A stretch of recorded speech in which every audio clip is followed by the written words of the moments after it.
Hello बच्चों, let's read the question first. Select the mismatch. हमें यहाँ पे बताना है ऐसा कौन सा ऑप्शन है जिसमें मिसमैचिंग हो रही है।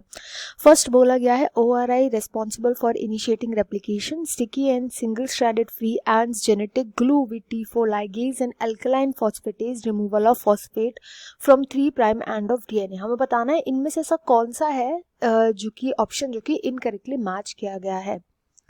तो जो यहाँ पे की कॉन्सेप्ट हम यूज करेंगे, ये हम वेरियस एंजाइम्स के बारे में स्टडी करेंगे जो कि यूज किए जाते हैं बायोटेक्नोलॉजी के अंदर।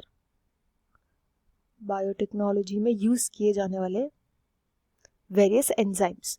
सबसे पहला जो यहाँ पे ऑप्शन है वो बोल रहा है ORI। ORI की फुल फॉर्म होती है origin of replication. Origin of replication, इसके नाम से पता चल रहा है ये वो लोकेशन होती है जहाँ से रेप्लिकेशन का प्रोसेस स्टार्ट होता है। यही वो एरिया होता है जहाँ पर से रेप्लिकेशन स्टार्ट होता है, लेट इट बी DNA और कोई और जो कंपोनेंट होता है, मोस्टली DNA के अंदर ही प्रेजेंट होता है ओरिजिन ऑफ रेप्लिकेशन। DNA का जहाँ से भी रेप्लिकेशन स्टार्ट होता है उसी को हम बोलते हैं ORI।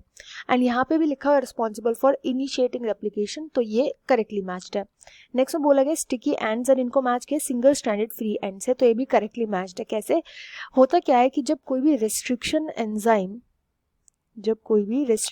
एंजाइम से हम DNA को डाइजेस्ट करते हैं या DNA को ट्रीट करते हैं, तो सपोज ये हमारा DNA, रेस्ट्रिक्शन एंजाइम ने एक कट यहाँ लगाया है और एक कट यहाँ लगाया है, तो इसमें जो रिजल्टेंट DNA होगा उसकी कैसी उसकी पोजीशन होगी। एक तो ये DNA हमारे पास आएगा, एक आएगा ये DNA। ऐसे हमारे पास दो स्ट्रैंड्स आएंगे। इन स्ट्रैंड्स में हमें क्लियरली दिख रहा है कि जो ये वाला पार्ट है ये फ्री हैंगिंग है, इधर भी ये वाला पार्ट फ्री हैंगिंग है। तो जब भी इनको बोलते हैं हम स्टिकी एंड्स। स्टिकी एंड्स इसलिए क्योंकि यहाँ पे कोई दूसरा DNA आकर के कॉम्प्लीमेंट्री होगा जो वो यहाँ पर आकर के अटैच कर सकता है, कॉम्प्लीमेंट्री DNA, इसलिए सिंगल स्ट्रैंडेड फ्री एंड्स होते हैं ये जो रिस्ट्रिक्शन एंजाइम की डाइजेशन की वजह से बनता है, तो ये भी करेक्टली मैच्ड है। थर्ड में बोला गया जेनेटिक ग्लू। जेनेटिक ग्लू का मतलब क्या होता है? ग्लू का मतलब होता है चिपकाना, और DNA लाइगेज जो होता है जिसको हम T4 लाइगेज भी बोलते हैं, DNA लाइगेज या फिर T4 लाइगेज, ये हेल्प करता है DNA के डिफरेंट जो फ्रेगमेंट्स होते हैं इनको ज्वाइन करने में, तो फ्रेगमेंट्स को ज्वाइन करता है, ये भी यहाँ पे करेक्टली मैच्ड है। तो ऑप्शन 4 इस क्वेश्चन का राइट आंसर हो जाएगा, पहले हमें पता है। अब ऑप्शन 4 में एल्कलाइन फॉस्फेटेज। एल्कलाइन फॉस्फेटेज क्या होता है? जैसे हमने ये रेस्ट्रिक्शन एंजाइम से ट्रीट किया इस प्लाज्मिड को, अब जब भी हम ट्रीट करते हैं तो क्या रह जाता है, एक एंड पे तो 3 प्राइम OH होता है, दूसरे एंड पे 5 प्राइम फॉस्फेट प्रेजेंट होता है। इन दोनों के बीच में बॉन्डिंग ना बने, इसको हम अवॉइड करने के लिए इसको ट्रीट करते हैं एल्कलाइन फॉस्फेटेज से। एल्कलाइन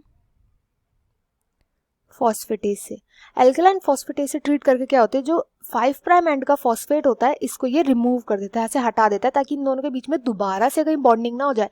दोबारा से बॉन्डिंग हो जाएगी तो यहाँ पे स्पेस क्रिएट करने का कोई फायदा ही नहीं है फॉरेन DNA के लिए, इसलिए इसको यूज किया जाता है। जबकि यहाँ पर 3 प्राइम एंड बोला गया, यहाँ पे 5 प्राइम एंड वाला फॉस्फेट हटाया जाता है। तो जो मिसमैच हो गया यहाँ पे वो हो गया option 4 is the right answer. I hope you understood well. Best of luck and thank you.